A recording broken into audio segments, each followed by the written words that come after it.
is Hannah. And this is Matt Hanna. And this is Horror Hour with the Hannas, where we like to talk about all your favorite scary movies. This week, we are covering a favorite right in time for the season.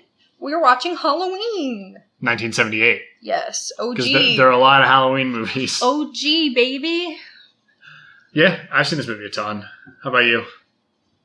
I have seen it a good handful of times. The first time I ever saw it, actually, I was like 15 or 16 at my friend's house. We first watched Insidious, and then which was my first horror movie, and then we watched Halloween. And after watching Insidious, I was like, oh, this isn't even scary. Yeah, but it's better. Yeah, it's much more stylized. It was funny, too, because her stepdad was, at the house, kind of, staying out of our way, and he had a Michael Myers mask, and he went outside and stood, in the window until one of us saw him and screamed. Classic. So shout out to Lexi's stepdad. Thanks for scaring the shit out of me. I think the first time I ever watched this was probably with my mom, because we used to watch all these Halloween movies, or all the scary movies together. Mm-hmm. But I don't remember when. I was pretty young, I have to imagine. But I've seen it a bunch. It's one that you show people, and you have to watch maybe not every year, but every couple Halloweens. I definitely think everyone should see this movie. It's one of the ones that I just think everyone should see. Yeah, I think it's pretty critical to, understanding not understanding horror, but, understanding where we came from. I would kind of argue it's one of those movies in general, regardless of genre, that everyone should watch. Yeah. I would put Jurassic Park in there for me personally. Sure. Or Jaws. I agree. And then this definitely... See, I think I usually feel that way, but after we watched Texas Chainsaw Massacre recently, that's the one that I put above. I just think Halloween is more enjoyable to me. Probably. Yeah, no, I think that makes sense, and maybe more enjoyable to the masses. Yeah. To me personally, at least. But I can understand arguing that is a better movie. This movie was also cheap and very effective, and I probably aspiring filmmakers should be watching this one, I would say. Did a lot, John Carpenter did a lot with, let's say, very little. Yeah, since you're talking about that, I'm going to get into some background. So I'm just going to start by saying it's a 1978 slasher, directed and scored by John Carpenter, co-written by John Carpenter and producer Deborah Hill, and starring Donald Pleasence and Jamie Lee Curtis in her film debut. As for some more background, as you mentioned, this movie was made with very little money. The production budget was $300,000. Yeah, so nothing. That's nothing. Yeah. Because of the tight budget, they couldn't hire major stars. So for Donald Pleasence, he worked for 4 to 5 days. I forget which it was. And he made $20K. And he was the big name. Yeah. And he's not in it much, but he rocks every time he shows up. And they cast Jamie Lee Curtis in this mainly because of her mom. Yes. Yeah, Janet Leigh, and they were Janet Leigh being the main character from Psycho, of our Hitchcocks. And I remember I watched a documentary on this movie, and they talked about, we're going to plaster both their faces, screaming next to each other, and that's, going to be our big sell of, come see Janet Leigh's daughter. It's genius, yeah. It is genius. Also, because of film constraints, John Carpenter did the score to save money. I knew that too. It is bitchin'. And he continued to do the score for the trilogy remake as well. Man is next level. Wait, am I lying? I don't know. Lying. I know he was involved. Know that fact. Now I might be lying. I said it and I immediately thought I was lying about it. I'm not an encyclopedia, so I am not sure. However, the man is pretty bitchin'. He multi-talented. He wrote, directed, and fucking did the music for this movie. That's insane behavior. Yeah. And is Deborah Hill, the producer, that's his wife, correct? Am I lying about that as well? I think that is his wife, because I know they wrote the movie together. Yeah, and she's also a badass. Ex-wife or ex-girlfriend or something. Yeah. Should have looked this all up. I'm being bad. Yeah, these are things I know, and then I question myself once I start saying them. Well, you do like to come up with random facts, so unfortunately, I don't trust you to be accurate if you didn't look it up beforehand. I'm looking it up now for everyone. But I'm also not doing a deep dive because I'm not trying to ruin things for myself and take away from my takes on things. So I kind of write down the bare minimum, unfortunately, for this situation. I will say another budget thing that I think is hilarious. The mask that Michael wears is actually a William Shatner mask, which most people know. That mask was under $2. Yeah, and they just basically bleached it and messed it up. Also, they dated. They weren't married. So I thought that. I knew they were together. Yeah, so my bad. That's why I said girlfriend. Yeah. They actually considered a clown mask at first, and I'm so fucking glad that they didn't do a clown mask. That'd be fucking dumb. They used instead for when Michael's a kid, right? He used the clown mask. He was in a clown then, and that is why they were going with that. Yeah. Was to link it back to childhood costume. No, it's but they didn't. It makes him the shape so much more for it to just be this expressionless, cold mask. Mm-hmm. It's honestly genius. Kind of crazy. Props department people deserve a lot of credit. And then painting it that off-white. And just pulling it apart just enough. That it's no longer Captain Kirk. It's brilliant. I love it. It really is. It's so good. It is, very good iconography for that character. One more piece of background info that I did want to share, because I thought this was super interesting, is that in contracts, it actually exists that Michael cannot die. Oh, I didn't know that. Well, what happened in spoilers for Halloween Ends, but he dies in Halloween Ends. I don't know what they get away with that contract lists, and that doesn't mean that he dies. I was reading something about an interview that Jamie Lee Curtis had for one of the movies, because she came back for one of the sequels. H2O. Yeah, and actually, it should be H20, but everyone called it H2O. Yeah, H2O. It's H2O, thank you. She only wanted to come back if it was ending the franchise. And they were like, you can never kill Michael Myers. So they told her, so if you think he's dead, and the audience thinks he's dead, but he's not dead, is that good enough for you? She's just yeah, I guess. You should see what they do with Resurrections, which is the one after. It turns out that the Michael she killed was a guy that Michael put his mask on. It was a paramedic or something. And that's how they bring him back in the sequel to H2O. I think that makes Halloween Ends a little more interesting then. Yeah, they put him in a grinder. No, I mean with what they do with the characterization of Corey. That is a good point. I think that makes it much more interesting. I kind of like Halloween Ends. I'm going to say it. I think it's the weakest of the three, but I would watch it again. I had fun. That's interesting. I saw a lot of people on Twitter say they thought it was the strongest of the three. That's insane. I think they just don't think that Halloween 2018 and Kills are very good. I'm going to be honest, I enjoyed all three of them. Everywhere I see says that End sucks, and the other two are really good. I see people complain about Ends. They say End sucks, but it's the best of the three. That's sad. Yeah, I enjoy them. I'll be honest. I have a good time with all of them. Yeah, but I'll definitely. There are a lot of Halloween movies, and not a lot of them are very good. But John Carpenter got that bag, and I'm happy, and he got to make The Thing, which is a phenomenal film. Yeet. The Thing is such a good film. And we'll be covering that at some point. Yeah, I'm excited for that because I need to rewatch.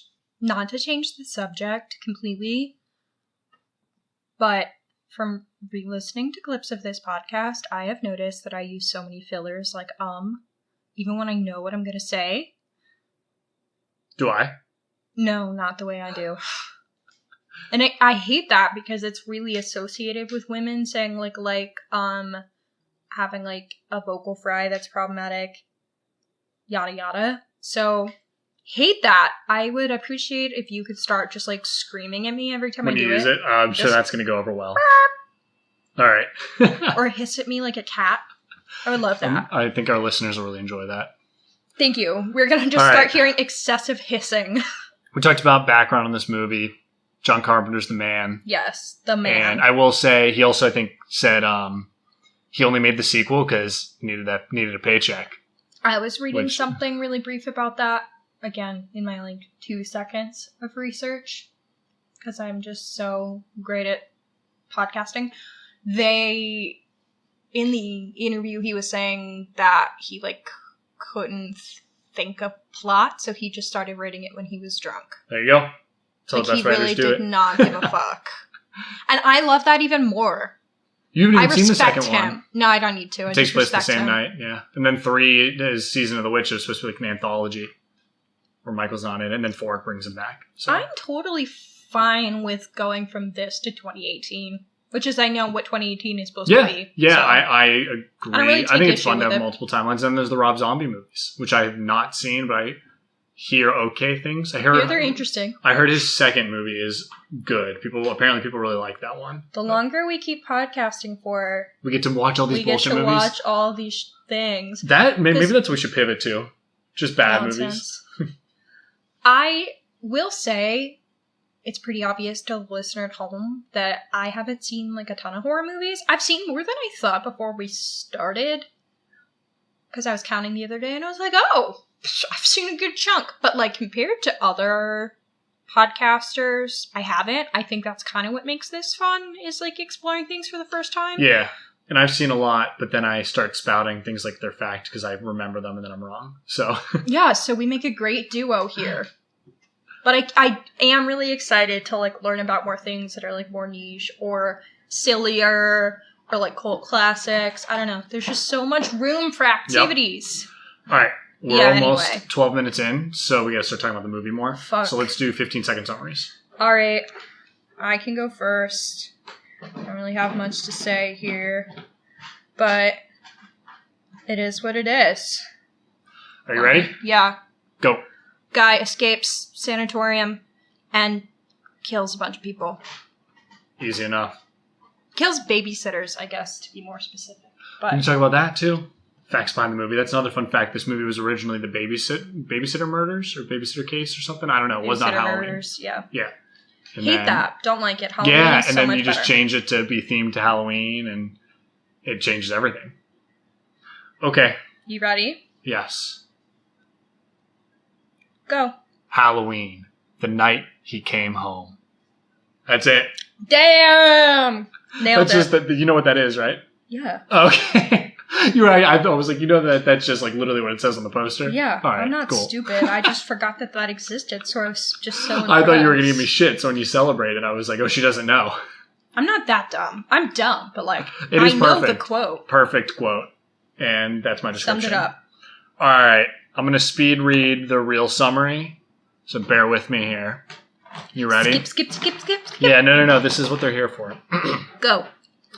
On Halloween night 1963 in the suburban town of Haddonfield, Illinois, 6-year-old Michael Myers stabs his teenage sister Judith to death with a chef's knife. On October 30th, 1978, Michael's psychiatrist, Dr. Samuel Loomis, and his colleague drive to the sanatorium where Michael has been incarcerated to escort Michael to court of hearing. Loomis hopes that Michael will be imprisoned for life. Michael escapes and steals Loomis's car. The next day, on Halloween, Michael drives to Haddonfield and steals knives, ropes, and a white expressionless mask from a hardware store. Michael sees Laurie Strode drop off a key at the abandoned Myers house that her father is trying to sell. Laurie notices Michael stalking her throughout the day, but her friends Annie and Linda dismiss her concerns. Loomis arrives in Haddonfield to find Judith's tombstone missing from the cemetery, furthering Loomis' suspicion that Michael is in Haddonfield. He meets with the sheriff and they investigate Michael's house. Loomis tells Brackett, the sheriff, that in the 15 years that he has known Michael, he has come to believe that he is pure evil. Brackett is doubtful of the danger but goes to patrol the streets while Loomis waits at the house expecting Michael to return. That evening, Laurie babysits Tommy while Annie babysits Lindsay across the street. Michael follows them, spying on Annie and killing the family dog. Tommy sees Michael from the windows and thinks he's the boogeyman, but Laurie does not believe him. Annie later takes Lindsay over to Laurie so she can pick up her boyfriend Paul. When she gets into her car, Michael appears from the back seat and strangles and then slashes her throat. Soon after, Linda and her boyfriend Bob arrive at the house and find it empty. After having sex, Bob goes downstairs to get a beer where Michael kills him. Michael then poses as Bob in a ghost costume and kills Linda. Laurie goes to the Wallace house and finds all her friends' bodies as well as Judith's headstone in the upstairs bedroom. She flees the hallway in distress as Michael attacks her. Barely escaping, Laurie runs to the Doyle house. Laurie orders Tommy and Lindsay to hide and tries to use a telephone for help, only to find the phone dead. Michael sneaks in and attacks her again, but she stabs him in the neck with a knitting needle. Thinking he's dead, Laurie staggers upstairs to check on the children, but Michael approaches to attack her again. Laurie stabs him in the eye with a wire hanger, causing Michael to drop the knife, which Laurie uses to stab him square in the chest. She then tells Tommy and Lindsay to go down the street to a neighbor's house to call the police. After they leave, Michael rises once again and approaches an unsuspecting Laurie. Loomis sees the children running from the house and goes to investigate, only to see Michael attempting to strangle Laurie. Loomis shoots Michael, knocking him off the balcony. Laurie tells Loomis that Michael was the boogeyman, which Loomis confirms. Loomis walks to the balcony and looks down to see that Michael has vanished. A resigned Loomis looks up into the night as Laurie sobs in terror. Hey, and that's baby. It. Done. I think I was too close to the mic for all of that, but I had to get close to read. All right. YOLO, dog. There should not be that much plot. I watched this movie and there's nothing, and then I know I feel like I have to read way too much. All right, I did a decent time job. We should just give shorter summaries. I'm doing my best. Just trying my best. This movie's a vibe. I'm just from really minute is. one that John Carpenter just nailed the music. I know I said it. I'm gonna say it again. I know what I wanted to tell you about. Vibin'. It's the music that. You know what? My mom told me this one, so we're going with. Oh God. Grain of sand, but apparently. Grain of salt. Grain of salt. What am I saying? Apparently, he had the movie finished without adding the music first and showed it either to test screenings or whoever was going to distribute. And they were like, this sucks. This isn't scary. And then he added the music and the sound effects, and that changed everything. And just made the movie what it was. That too, but that might be because you told me, because your mom told you. Yep. So let's go with it. I did watch a documentary on this in high school, so there's bits of information up in my head. I don't know. It's been a long time. John Carpenter's alive. We can ask him. John Carpenter, come on the podcast. We have so many questions for you, and I love you. He plays video games, and he's a hippie still. He's awesome. That's sick as fuck. He's actually a super cool dude. I love it. From what I understand. I think, just getting further into the discussion, it's really funny having recently watched Friday the 13th and then watching this. Which Friday the 13th is dog water. Sorry. What the fuck is dog water? Bad. Dog shit. You ever heard that term? Not dog water. I've heard dog water. Am I making something up? I don't know. Alright, whatever. Go with it. Go with it. I hope. We're getting too distracted. Alright, tell me what you want to say. Well, I've looked up dog water. It's a gaming way of saying trash, I guess. There you go. See? I'm not making shit up. Never. It has to. This person said it has to be the most pathetic insult I've ever heard. I like it. The more pathetic, that's how pathetic Friday the 13th is. It's what it deserves. It's dog water. Anyway, there's a lot that movie is clearly copying. Directly, since, it was inspired by Halloween very clearly. Friday the 13th is can I copy your homework? Yeah, just change a couple things. Okay, man, I did. And changed it worse, so they got A, but you gotta be D. F. But it's also taking something from a movie and not understanding why it was there in the first place. Mm-hmm. And I think really messing it up. And it's funny because I almost feel like Friday the 13th had more of an impact on what we remember the slasher genre being than Halloween did, even though it was just copying Halloween. Does that make sense? Interesting. Do tell. Go on. I don't know if I can describe. I just think that in the public lexicon, the way people think about those movies, people think of Friday the 13th before Halloween. Do they? From discussions I've had, I feel like when people think slashers, they think Jason Voorhees prior to Michael Myers, but maybe there's a lot more Friday the 13th movies, and they became parodies of themselves way faster. Yeah, maybe. I don't know. Interesting. Yeah, that's maybe fair, but to talk about some of the ripoffs and what Halloween did better. Sure. The OG. Right in the beginning, again, when Michael kills his sister, the shots from his POV are super cool. And I said that in Friday the 13th, I was like, oh, I love a shot from the killer's perspective. Really cool. But damn, this movie looks so much better when they do it. I think it's also way cooler when you see it from someone's perspective to then zoom out immediately after the brutal act to show that it is a 6-year-old child wearing a Halloween costume. Yeah, it adds so much. Really changes things, and the parents are the one that found him holding a bloody knife. And just this kid just snapped or whatever, or is pure evil, as I think we're supposed to interpret. Yeah. I don't know about that, but yeah. I think that is done super well. I think just knowing who the killer is helps because Michael is such an icon of a character and is this like unstoppable force. Mm-hmm. And I think people like started making fun of that he does the slow walk. The slow walk is what rocks. That's sick as fuck. Because like it doesn't matter how slow he walks. Sorry, we're talking over each other. Doesn't matter how slow he walks. You're right. It builds like that suspense. This movie's very good at building suspense. Yes. And he's going to get you either way. It reminds me of like It Follows. Mm-hmm. Where it's like it moves slow, but it will get there eventually. Yeah. But that's like such a good big thing. I think that the character is so well designed. Mm-hmm. And I really think that John Carpenter works the camera very well and like moves the camera well. That was my next Oh, go ahead. Go talk on it. With some of the shots that I just thought were so cool. They, several times when Michael is following Laurie around, it shoots from behind him, so you kind of just see his torso. You're not seeing his face, you're just seeing his his torso watching Laurie. So in the background, Laurie, foreground, Michael torso. And I think that's really cool because one, it's very clearly demonstrating that he's watching and following her, but we're also not getting the reveal of close up what he looks like till a little later in the movie. They also do a lot where they'll have Laurie close up and Michael hanging out in the background. That like is when also he drives around sick. in the car. There's that shot when he's in the car is awesome. Or when she looks out the window of the school. And he's way in the background by the car, watching her through the window. Yeah. And I will say, there was another comparison to Friday the 13th. There were a lot of long shots of people not doing much, and I complained about that in Friday the 13th. But here, it works because there is this threat established. They've already established that there's this guy following and watching So to just have long takes of somebody walking actually builds tension. I think the music really helps. Mm-hmm. But like it works because you've set that character up and know that the stalking is happening. Yes. That I'm waiting for something to happen and the tension works versus Friday the 13th where I didn't give a shit because there was nothing even set up at that point. It was just shots of nothing to fill time. Yes. Yeah, it's very different. These are intentional. That was nonsense. And that's what I'm saying where it feels like they tried to copy the homework and took away the wrong lessons. Yes. There's more. I think I have plenty of opportunities to talk about that, but I'll wait till we get to them. So tell me what else you liked. The lighting we talked about while watching the movie is really fun. Can we? And I think we complained about this on the Friday the 13th too. We were like, some of these scenes are so fucking dark, you don't know what's happening.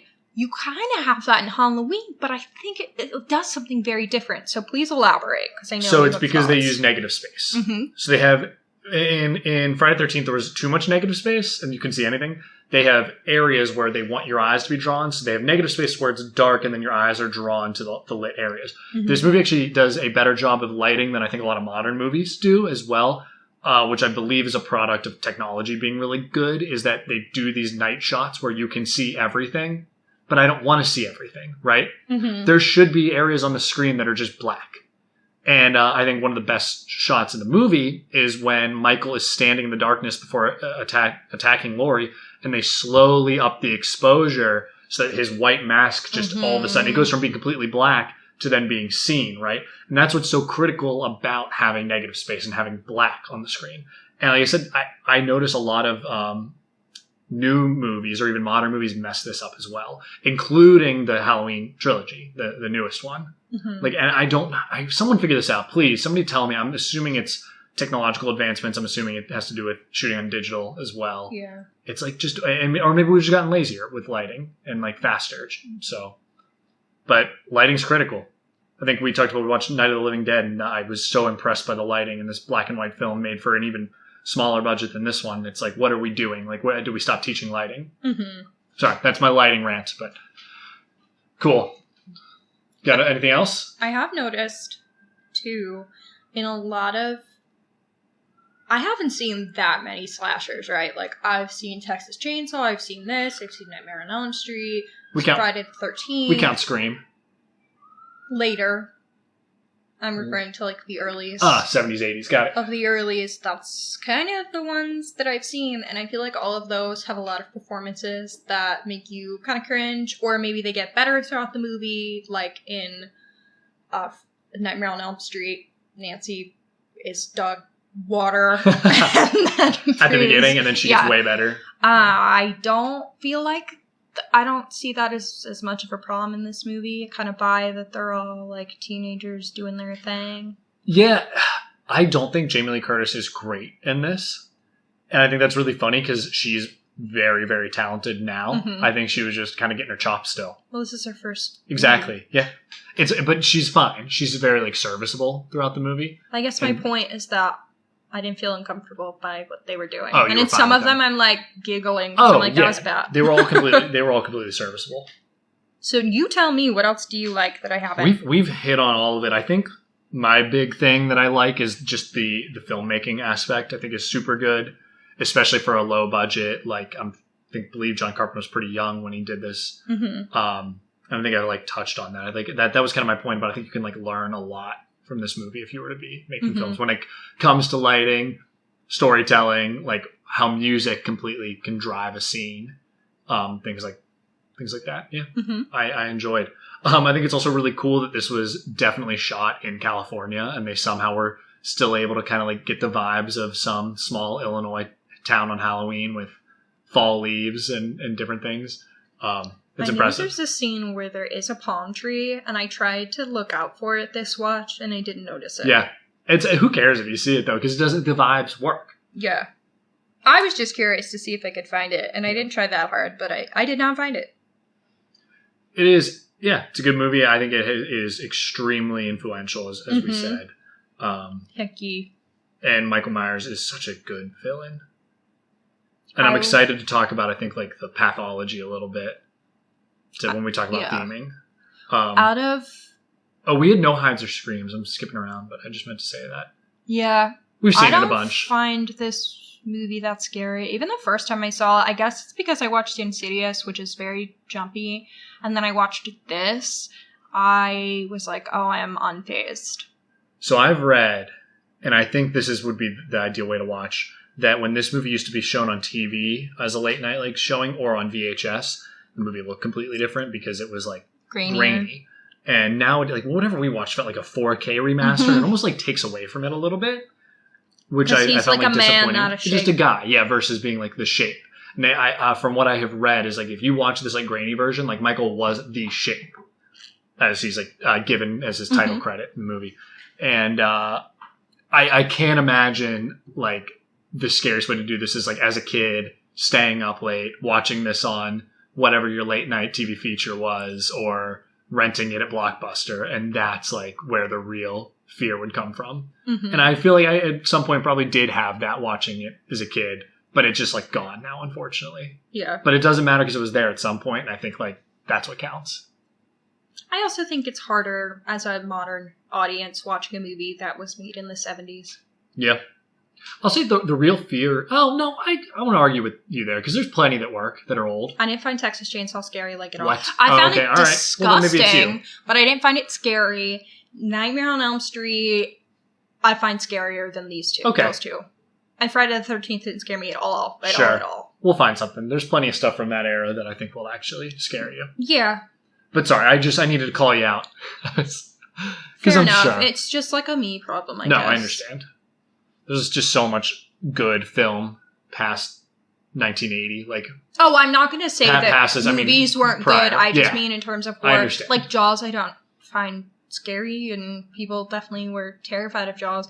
Actually, that might be the one that scares me the most because I don't find it scary when I watch it, but I feel scared in the ocean. There you go. So, all right. Sorry, but yeah. Anyway.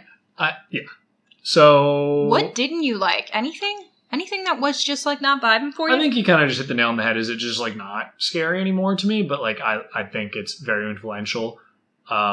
I probably enjoy Texas Chainsaw and Nightmare on Elm Street more when we're talking about like the big four being those two, this and Friday the 13th. But I still I don't know. I really enjoy it. I like what it became. I think that it's fun to have all these dumb sequels, good sequels. I think the character Michael Myers is great. Like you said, acting is mostly serviceable. I think there are a couple scenes that kind of drag. Yeah. You know what I'll complain about? I said it. I don't want to be watching this 4K remaster that you find everywhere. Give me the shit quality. Feels like it would just feel better. But no, I don't think I have anything to complain. big about. Since you just compared it to Texas Chainsaw on Nightmare on Elm Street, if you had to, like, rank those three iconic villains... Texas number one. Oh, villains as not iconic villains. Okay. Oh, interesting. So if I'm ranking Freddy, the villains... Michael, Leatherface. It's Freddy, Michael, Leatherface in that order. That is my order also. Yeah. Leatherface rocks, but he is... The family is the whole villain. Leatherface by himself is... I think what in the sequels became the like main focus, and that's like shouldn't have been the main focus. Yeah. Great character, but it's like he's supposed to be almost controlled and like kind of disabled, intellectually disabled in the family. Yeah. So yeah, but that's poor guy. Poor guy. Poor family. They were just hungry. That's what I said before. They're just hungry.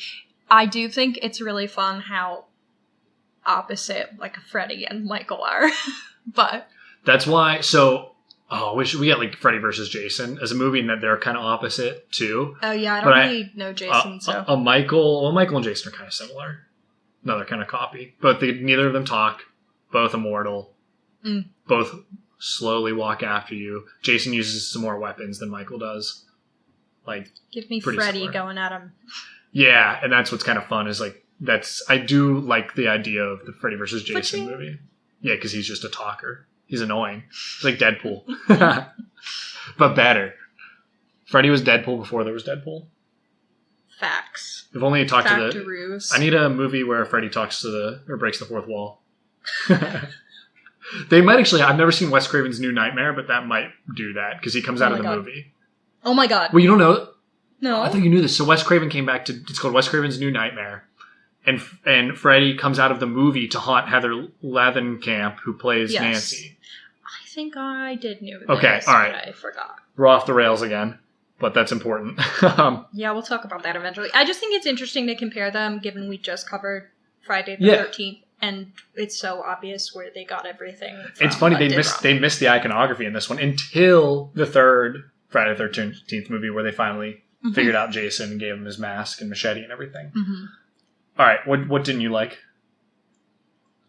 I find this movie hard to complain about. It's very hard to complain about. But it's not a 10. No, it's not. And that's so hard when you watch something and you're like, it's just not my fave, but I don't know how to... Like, I don't know why. You can't really say why. It just doesn't scare you anymore. Yeah, and that would be why. Yeah. And I feel like part of the babysitting... I'm like, I don't give a fuck about Laurie and these kids, to be real. But I do think those scenes are relevant to the theming, so I can't really complain that they're dragging. I agree. Not that I necessarily vibe with the theming, but... Alright, well, we don't have to get into the dislikes. It's just that maybe the shine has worn off for us. Yeah. Because it's like, we've seen it a lot. It's fun, but it's not as fun as it used to be. Definitely. And that's okay. It's still, everyone should watch it. Put this on the Criterion Collection, or whatever it is. What? The collection? No, you know what I'm talking about? Criterion Collection? No, what's it called? Am I saying that wrong? What is that? I don't know. I don't know what it is. I just see it on Twitter. All right. So we talked about what we did well. Criterion. I searched it. Discover important classic and contemporary cinema from all around the world. Browse our continuing series of Blu-ray and DVD editions. La. It's a collection. That's why when you asked me, I was like, I don't know how to describe it. Well, you didn't say anything, so that made it challenging. Okay. What was your favorite scene? I, wanted to say... I was trying to pull or think of, a moment where Michael's stalking her, and I love the iconic moment of him, next to the bush, and then moving back. That shot, yeah. I love that shot, but scene-wise, and this is simply because I think it's so funny and it brings me joy, is him as Bob under the ghost with the glasses on top of the sheet. It's funny because he has a sense of humor. That's the one moment of Michael having a sense of humor. That's the one time he has, a personality, and I'm like, yes, king, nailed it. I like that. It is kind of out of character, but I mean, that's also similar to when he, stabs Bob and he stays there and he gives him the, head tilt like dog. A dog. Yeah.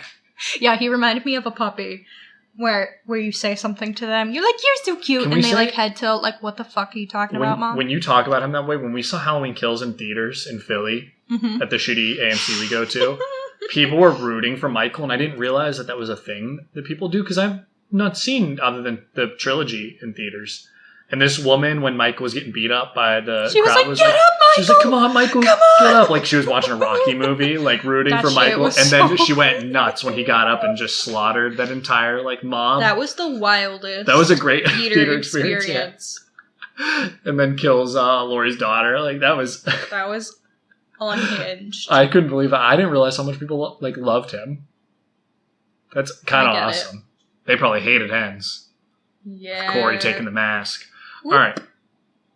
My favorite scene, and this is new for me. I also agree that Bush scene was one that actually scared me as a kid. But my favorite scene was when she's pounding on the door because she dropped her keys for someone to let her in. No one fucking answers the door. And no one. Well, that's horrifying because that's a real life horror. Is the bystander effect? People turn the lights off and she's running around. Yeah, I know you that fine, word. Whatever. I just want to bring it up in the podcast. I want everyone to know that I'm smarter. Okay. Don't throw shit at me. Okay. I like that. That's very scary. But that wasn't actually what I was... clip at me. That's actually not what I was talking about. I'm talking about specifically when she is at the door knocking for Tommy to open it. Oh, and Michael then he's coming up to her. Slowly. Yeah. And they just keep cutting back and he's just closer and closer each time as she's screaming and finally gets in right before he gets there. And I think it's just a really well done shot. Kind of does a little... faces her, reverses to show Michael, goes back and forth a couple times, and he's like just really a little closer. So it's very, very tense, and that was a scene that actually like got under my skin. And that's why it's my favorite. Okay, that's tight, dog. Let's talk about the purpose, the meaning, because I have some thoughts. I do too. All right, you want to go first? So, I know a lot of people when they think about the meaning of this movie, along with various other slashers, they talk about how it's like anti-sex, and in this movie, people are like, they just use babysitting as a way to like drink and fuck their boyfriends, and even Michael, like that's why he attacks them, because he killed his sister who was fucking with her boyfriend instead of like taking care of him, so it checks out. But I think it's so interesting that that's definitely not the intention here. I agree that that's what has been taken as the intention for all slashers, including Friday the 13th, which, again, steals that idea. And I think it was completely misinterpreted. And this entire time has been misinterpreted as, like, these movies being, like, pro-abstinence, right? And what from the film leads you to that? That it's incorrect? Yeah. Well, can we talk about why it's correct, right? They have sex and they get distracted, and that's why they get killed. And Laurie, the good girl who doesn't partake in that kind of stuff, is the one that lives. And that like became the slasher thing, right? Yeah. I disagree. I'll first of all say I disagree because I am aware of John Carpenter's who says that's feelings not it. And says that that's not it. And I'll give his quote, which was, he said, "The teenagers that were victims are the more sexually active, but that misses the essential point of the film. The movie's about the revenge of the repressed, and Jamie Lee has a connection with the killer because she's repressed too. To me, these kids are just engaging in normal teenage behavior. They get killed because they're not paying attention. They're involved with their boyfriends, and they don't think anything is going on. There's no Christian right morality." So he's saying it has nothing to do with that morality. So, I also read some quotes.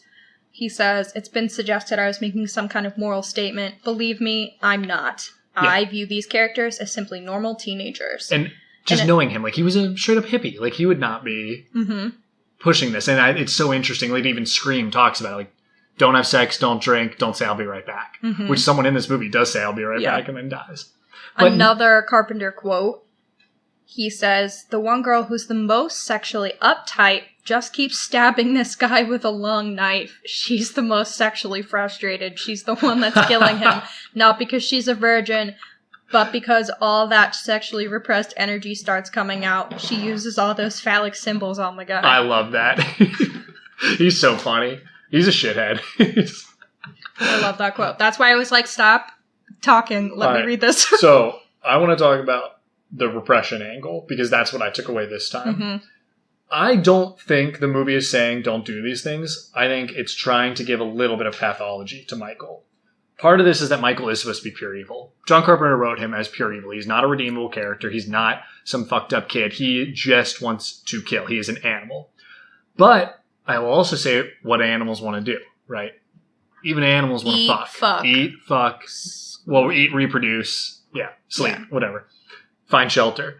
which he does. He eats fine. So we He should really finds think his about this. house. So I think He eats a that dog. Michael has been denied like sexuality and a lot of like pleasures of life because he's evil, kills people.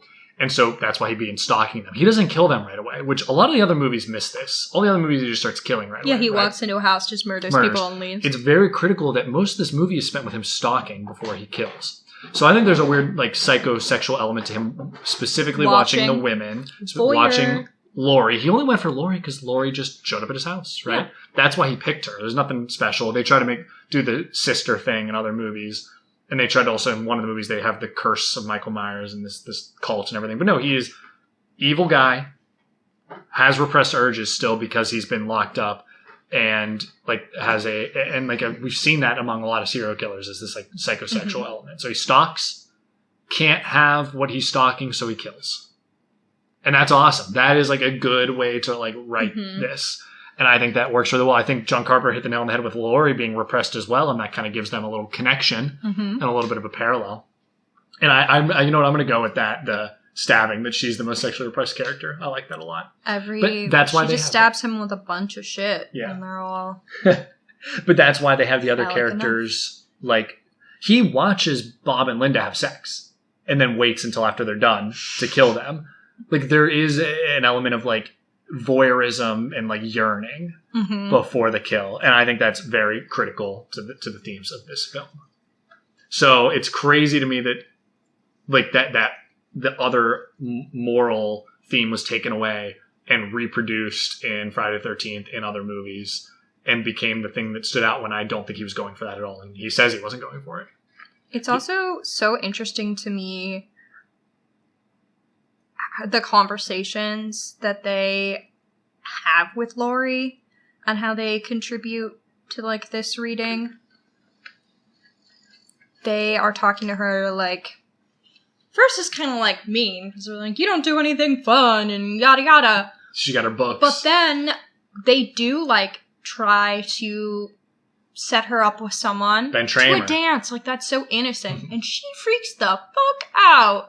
She's like, you have to call, you have to cancel, I don't like him, you have to tell him I don't like him, whatever. And it's clear that, like, she does have some sort of interest, because she said his name, yes. Like, he's a guy I would maybe go to the dance with. But she is just so, like, afraid of doing anything more, even though the interest is clearly there. So I feel like that does contribute to, like, the sexual repression. Like, the interest is there, but she won't let it come out. Yeah. I think it's actually interesting that you say that, because I think 2018 plays off this as well, with her kind of then going into this, like, survivor mode and still, like, kind of having these, like, repressed urges about killing Michael and, like, prepping for that. It's kind of... They did do a decent job with that movie, I think. But, yeah, I agree. I think that's the main theme. I wanted to ask, from a therapy and psychological standpoint, how do you feel about Dr. Loomis being like, he needs to be locked away forever, he's pure evil? Yeah, I find this movie uncomfy in that way, but I'm also just like, it's a movie from the 70s, like, whatever. And the point was, he wasn't supposed to have any illness. He was supposed to be evil. He is the incarnation of evil. He is the shape. He is not human. And that's the way you have to look at it. But I just think I thought you'd find it funny that his therapist or psychologist is the psychiatrist, whichever shows up, is the one that tries to kill him. Mm-hmm. Yeah, I kind of struggle with that, with how to feel about that sometimes, even in, like, modern media, when someone, like, is a murderer or whatever, and all of the, like, news media is like, they're evil, blah, blah, blah, and it's like, I mean, like, yeah, but, like, there's a root cause for all that. Like, it's not so simple as, like, you are just evil. Yeah. Like, there is an illness, or there is learned behaviors, and there's just, like, nature versus nurture. Like, there's so many reasons. Yeah, tell it's not as simple. So the Rob Zombie movie tried to do this. I know. But it ends up just coming across, like, more offensive. Yeah. Like, it comes across way worse when you try to give him, like, oh, his parents were alcoholics and beat him, and he was a messed up kid and didn't get help. Like, well, it's like, okay, I can be sad for young you who went through that. I can't be sad for you who murders people. Yeah. That's just not how it works. It also, I think, misses the point of the character. Yeah, and I think because it's like in this very case, it's clear. not supposed to be this layered thing. It's just an evil entity in this body. I'm sure it's supposed to represent what was going on at the time. It's supposed to be Vietnam, right? Sure, there's something he was going for with evil entity. Yeah. I don't know. I would have to think about that a bit more. The United States is Michael Myers. Unstoppable force, slowly moving. You don't see it that way? I don't really think Destructive. Vietnam Can't be destroyed. I don't know. Just... What? I don't know what to do with this. Oh, I don't know. I'm going with it. I mean, Star Wars is Vietnam. I know. When it the comes Empire's the to... United States, so...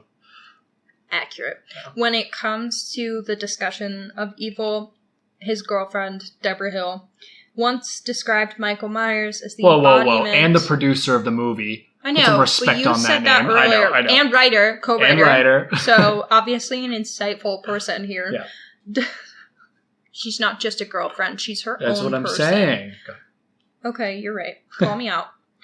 She described Michael as the embodiment of evil, something that couldn't die, and an expression of the ancient belief that the Halloween season was when souls returned to to menace the living world. I don't know where massacre came from. And I think that's why, again, the name The Shape is very fitting and appropriate, because he's not just a guy. He's like an entity. And he also is like representative of that fear of like the monster under your bed being real. That's why they call him the boogeyman so many times, and they talk about being afraid of the boogeyman, and that's why at the very ending, Laurie says like, that was the boogeyman. And Loomis agrees. So he's like a representation of that general evil fear that we all have. Yeah. It's great. You know what? And this is probably a while from now before we were to do the sequel trilogy, but I think they nail something really cool later on, which is the idea of like Michael ends up being infectious, right? His evil's infectious on the town, and their fear of him has them turn on each other and like go like mob mentality and like kill an innocent person, or they all end up turning on Corey, right? Like a kid in need of help because of the fear created by Michael. Which I think is really cool, and I wish those movies were like a little bit better because I think they had some good ideas. And I do think they are kind of set up with this based on what you're saying. Mm-hmm. Yeah, I like it. One of the other themes I've heard talked about a lot with this movie is that this particular slasher mocks the white flight to gated communities. It basically is mocking suburbia and all of the like people who are like, cities are so dangerous, I'm moving to a suburb. That. Yeah. Because all this shit and murder and stalking is going down in a little old suburb, and he leaves this mental hospital and returns back to the suburb, and all of these people are still getting murdered despite being in their safe little gated community in Illinois. I like it. I also think this movie is very real with all that as well, that like people can just kill people, right? Like obviously like he's like this unkillable thing, but like I find a lot of fear in the fact that he just stalks and kills babysitters, which like can happen. Like that shit does just happen. And like you said, it does happen everywhere. It can happen in your suburban community. I think that adds to the fear. Makes it could happen to you, and that's what like scares you. Yeah. You got anything else you want to say, or we want to get to ratings? I think we hit the nail on the head with our theme analysis. Tight. What do you give this? I'm going flat 8. I feel good about an 8. What about you? Is that reasonable? Yeah.